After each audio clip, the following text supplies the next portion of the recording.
Hi guys, எல்லோரும் எப்படி இருக்கீங்க? நாங்கள்லாம் நல்லாயிருக்கோம். நீங்களும் எல்லோரும் நல்லா இருப்பீங்கன்னு நாங்கள் நம்புகிறோம். இன்றைக்கி இந்த வீடியோ நம்ம என்ன பார்க்க போகிறோன்னா, நீங்கள் தேங்காவை பார்த்தோன்னே தெரிஞ்சிருப்பீங்க. ஆடி 1 தான் நம்ம கொண்டாட போகிறோம்.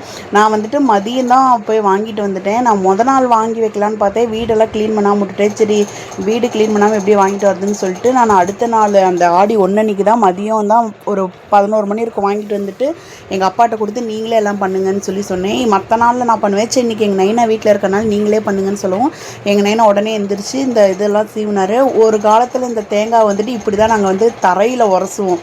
வீதியில் மணலை கொட்டி போட்டுட்டு ஃப்ரெண்ட்ஸுங்களாம் உரசுவோம். யார் தேங்காய் முழுன்னு இருக்குன்னு.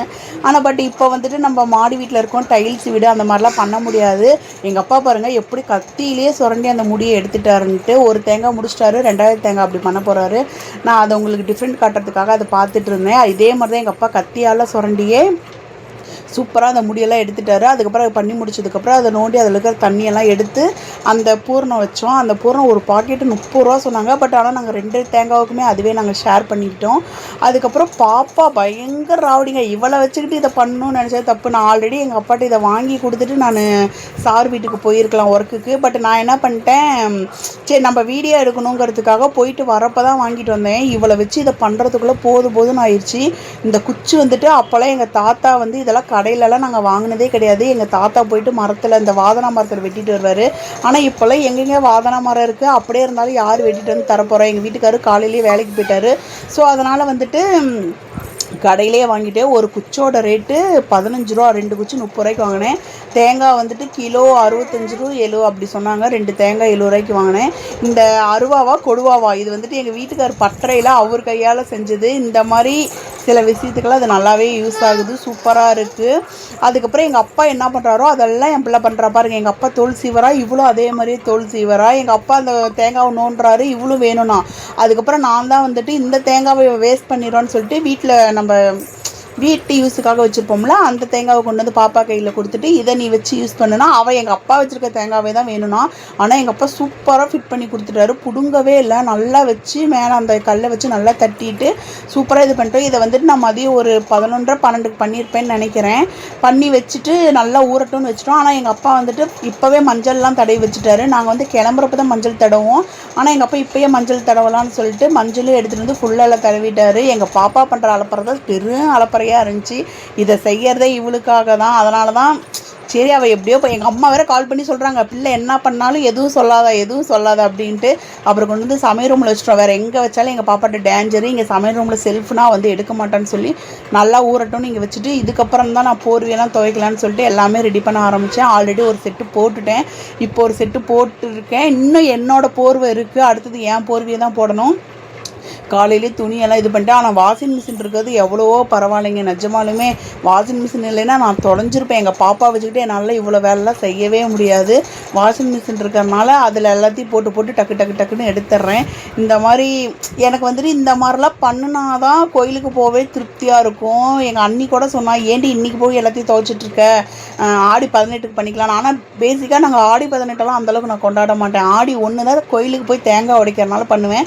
எல்லாம் பண்ணி முடிச்சுட்டு அப்புறம் எங்கள் அப்பாவை தலைவாணி உரையெல்லாம் கழட்டி கொடுங்க, அதையும் போட்டுறான்னு சொல்லி போட்டேன். இந்த பிள்ளை பண்ணுற பாருங்க, பெலாக்கொட்டை எங்கள் அப்பா காய வச்சுருந்தாரு. இதை தூக்கி அதில் ஆற்ற, அதை தூக்கி இதில் ஆற்ற, என்னமோ பண்ணி என்ன வேலை செய்கிறப்ப டிஸ்டர்ப் பண்ணாமல் இருந்தால் போதுன்ட்டு நான் மதியம் சமையல் வேலையும் வந்துட்டேன். ஒன்றும் இல்லை, சிம்பிளாக சாப்பாடு வச்சு ரசம் வச்சு வாழைக்காய் தான் வணக்கியிருந்தேன். எங்கள் வீட்டுக்கார் மதியானத்தோடு வீட்டுக்கு வர சொல்லிட்டேன். ஏன்னா பாப்பா வச்சுட்டு என்னால் தேங்காய் சுட முடியாது.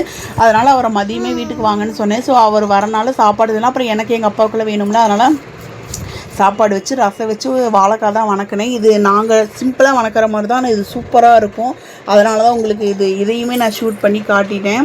இதில் கடைசியாக இந்த சில்லி பவுடர் லைட்டாக ஆட் பண்ணேன். நேற்று கொஞ்சம் டிஃப்ரெண்ட்டாக இருக்கட்டுமேனா அது இன்னுமே சூப்பராக இருந்துச்சு. அப்புறம் ஃபைனலாக கருவேப்பிலை வச்சு அதையுமே நான் இறக்கிட்டேன். அதுக்கப்புறம் சாப்பாட்டு வேலை எல்லாமே முடிஞ்சிருச்சு. தேங்காய் ஊறிட்டு இருந்துச்சு. சரி, கொஞ்ச நேரம் ரெஸ்ட் எடுக்கலான்னு சொல்லிட்டு நானும் பாப்பாவும் ரூமுக்கு போய் படுத்துருந்தோம். அப்புறம் எங்கள் வீட்டுக்கார் வந்துட்டார். அவர் வரப்போ மணி 3:30 இருக்கும். சரி, அப்படியே வேலையை ஒவ்வொன்றா ஆரம்பிக்கலான்னு சொல்லி வீடெல்லாம் ஃபுல்லாக ஒட்டரை அடிச்சு விட்டுட்டு ஃபேனெல்லாம் தொடச்சி விட்டுட்டு வீட்டையுமே தொடச்சிடலான்னு பார்த்தேன். எங்கள் வீட்டுக்கார் ரொம்ப லேட் ஆகிடுச்சு. எல்லோரும் ஆல்ரெடி தேங்காய் சுடவே போயிட்டாங்க.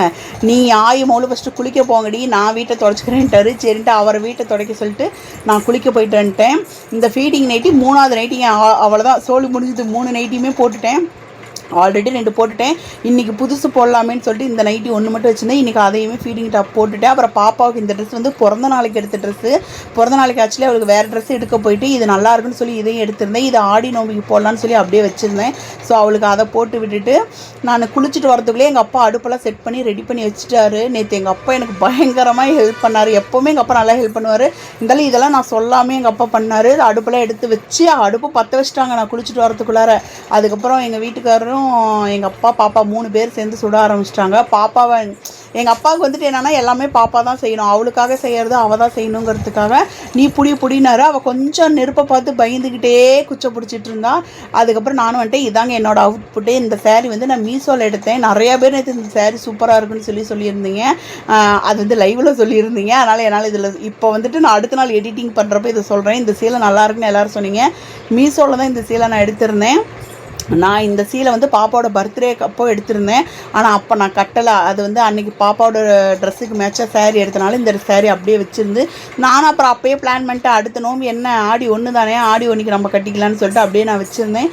ஸோ இதுதான் எங்களுடைய அவுட்புட்டு. நான் இந்த மெரூன் கலர் போட்டனால எங்கள் வீட்டுக்காரும் மெரூன் கலர் சட்டையை போட்டார். ஆனால் அவரது வந்துட்டு பழசுன்னு சொல்ல முடியாது, எடுத்து ஒரு தடவை அந்த சட்டையை போட்டுட்டார். அதனால் அவரும் அதே சட்டையை போட்டுக்கிட்டாரு. பாப்பாவுக்கு மட்டும் கலர் மாறிடுச்சு. அதுவும் எங்கள் அம்மா கேட்டாங்க, நீங்கள் 2 பேரும் மேட்சுக்கு போட்டுருக்குறீங்க, ஏன் பிள்ளைய மட்டும் இந்த கலர் போட்டேன்னு. அம்மா அவளுக்கு அதுதாம்மா புது ட்ரெஸ் இருந்துச்சு, அதனால தான் இன்னும் அவளுக்கு 2 புது ட்ரெஸ் இருக்குது, பட் அது அந்த கலரில் இல்லை. ஸோ அதனால் அவளுக்கு அதை போட்டு விட்டுட்டேன். அதுக்கப்புறம் எங்கள் அம்மா தேங்காய்லாம் சுட்டு ஃபுல்லாக முடிச்சதுக்கப்புறம் எங்கள் அம்மா மஞ்சள் குங்குமம் வச்சு எடுத்துகிட்டு போக்கணுன்னாங்க. அப்புறம் நான் உட்காந்து மஞ்சள் குங்குமம்லாம் வச்சுட்டு ஃபைனலாக ஒரு ஃபோட்டோ எடுக்கலான்னு பார்த்தா இந்த லைட்டு கிளார் அடிக்குதுங்க, ஃபோட்டோவே எடுக்க முடியல. சும்மாவே நம்ம மூஞ்செல்லாம் பார்க்க முடியாது. இப்போ சுத்தமாகவே பார்க்கவே முடியல. சரி ஏதோ அப்படி இப்படின்னு எடுத்துகிட்டு கோயிலுக்கு கிளம்பலான்னு சொல்லி எடுத்து கிளம்பிட்டோம். இது வந்துட்டு எங்கள் வீட்டிலேருந்து போகிற வழி வீதி. இங்கே பெருசாக லைட் இல்லை, அதனால் கொஞ்சம் உங்களுக்கு இருட்டாக தெரியுது. அப்புறம் எங்கள் அக்காவும் வேலையிலேருந்து வந்துட்டா, சரி அவளையும் வாடி போகலான்னு சொல்லி கூட்டிகிட்டு பண்ணிட்டோம்.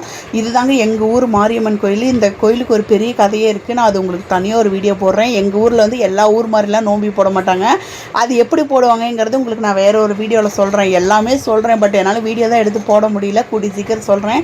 இதுதாங்க எங்கள் ஊர் விநாயகர் கோயில். அங்கே போயிட்டு தான் தேங்காய் எல்லாம் உடைப்போம். ஓரளவுக்கு நாங்கள் போகிறப்ப பெருசாக ஒன்றும் கும்பலெல்லாம் இல்லை, சும்மா லைட்டாக தான் இருந்தாங்க. அதாவது உடச்சிட்டு எல்லோரும் போயிட்டு இருந்தாங்கன்னு வச்சுக்கோங்களேன், அந்த மாதிரி. அப்புறம் நாங்கள் எங்கள் அக்கா பொண்ணையும் கூட்டிகிட்டு போயிருந்தோம். எல்லோரும் போயிட்டு சாமி பார்த்துட்டு அந்த கோயிலில் தான் உடச்சி சாமிக்கு தேங்காய் தண்ணியெல்லாம் வச்சுட்டு பக்கத்தில் இருக்கிற விநாயகர் கோயில் பக்கத்தில் இல்லை, அந்த கோயிலோட அட்டாச் தான் இந்த விநாயகர். இங்கே வந்து யாரும் உடைக்க மாட்டாங்க, அந்த கோயிலில் தான் உடைப்பாங்க. மரத்துக்கடியில் இருக்கிற விநாயகர். இந்த விநாயகருக்கு யாரும் உடைக்க மாட்டாங்க. இந்த விநாயகரையும் கும்பிட்டுட்டு நவகிரகத்தையும் சுற்றிட்டோம். இந்த வீடியோ வந்துட்டு ஃபஸ்ட்டெல்லாம் நான் எடுத்தேன். கோயிலுக்கு போனதுக்கப்புறம் ஃபுல்லாக எங்கள் அக்கா தான் வீடியோ எடுத்தா. கொஞ்சம் அவள் அப்படி அப்படி சேக் பண்ணி தான் எடுத்துட்டா. எங்கள் பாப்பா பாருங்கள் எப்படி சாமி கும்பிட்றான்னு. எங்கள் வீட்டுக்காரர் எங்கள் பாப்பாவுக்கு வந்துட்டு காலையில் எந்திரிச்சோடனே கண்டிப்பாக சாமியை கும்பிடணும், சாமியை பார்க்கணும், சாமிக்கிட்ட தொட்டு கும்பிடணும் எல்லாமே சொல்லி கொடுத்துருக்காரு. ஸோ அவள் வந்து சாமின்னா அவ்வளோ ஆர்வமாக இருப்பாள். அதனால் பக்தி நம்ம சொல்லாமே அவளாவே கையெடுத்து கும்பிடுவா. துண்ணூறு கேட்பா, பூசாரிக்கிட்ட அவளாவே கை நீட்டி துண்ணூறுலாம் கேட்பா. அதுக்கப்புறம் கோயிலில் விளக்கு போடலான்னு சொல்லிட்டு எல்லா சாமிக்குமே நான் விளக்கு 4 வாங்கிக்கிட்டு போயிருந்தேன். 4யுமே போட்டுட்டேன். கடைசி ஃபைனலாக மாரியம்மாவுக்கு விளக்கு போட்டுட்டு சாமியை கும்பிட்டுட்டு வந்து ஒரு இடத்துல உட்காந்துருந்தோம். உட்காந்து அங்கே கோயிலே ஆள் கொஞ்சம் சாப்பிட்டுட்டு ஃபைனலாக வீட்டுக்கும் வந்தாச்சு. வீட்டுக்கு வந்துட்டு நான் கோயிலுக்கு போகிறதுக்கு முன்னாடி நான் விளக்கெல்லாம் பற்ற வச்சுட்டு போயிட்டேன். வந்து பூஜை மட்டும் நான் எங்கள் வீட்டுக்காரை போட சொன்னேன், நீங்கள் பூஜை பண்ணுங்க அப்படின்ட்டு. ஃபைனலாக அவரும் பூஜை பண்ணதுக்கப்புறம் எல்லோரும் ஃபேமிலியாக உட்காந்து அந்த தேங்காவை நோண்டி சாப்பிட்டு எங்கள் பாப்பா பாருங்கள் சட்டையை விரித்து அந்த தேங்காவை கேட்பா. ஏன் அப்படி கேட்குறான்னா, கோயிலில் வந்து நான் முந்தானியை வச்சு தான் எலுமிச்சை பழம் பூவு துண்ணூறு எதுனாலும் நான் முந்தானியை கையில் வச்சு தான் வாங்குவேன்.